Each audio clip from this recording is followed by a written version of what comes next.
The Greenlandic soil consists of 3 different layers. The top layer is called the organic layer and contains plants, roots and lots of carbon. Where the organic layer ends, the mineral layer begins. The mineral layer consists of rocks left behind from the glacier and other non-organic materials. These 2 layers combined are called the active layer. The bottom layer is permafrost. Permafrost is frozen soil which has been below 0 degrees the past 2 years or more. We want to find out if there's a connection between the distance to the glacier, the depth of the active layer and the height of the vegetation. Our hypothesis is that the further away from the glacier you get, the deeper the active and organic layers will be. Also, plants get taller when the distance to the glacier increases.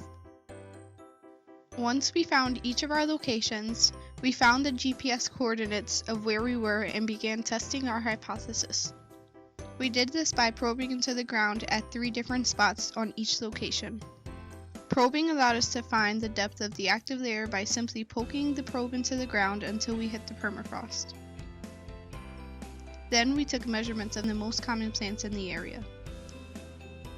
Afterwards, we dug up the active layer of our designated area. This allowed us to identify both the organic layer and mineral layer. We can tell the difference between the 2 because the organic layer feels squishy and loose, while the mineral layer feels dense and compact. After measuring the organic layers at each site, we took an average of all of our measurements to get an average of our results at each location. We found out that our hypothesis was only partly correct.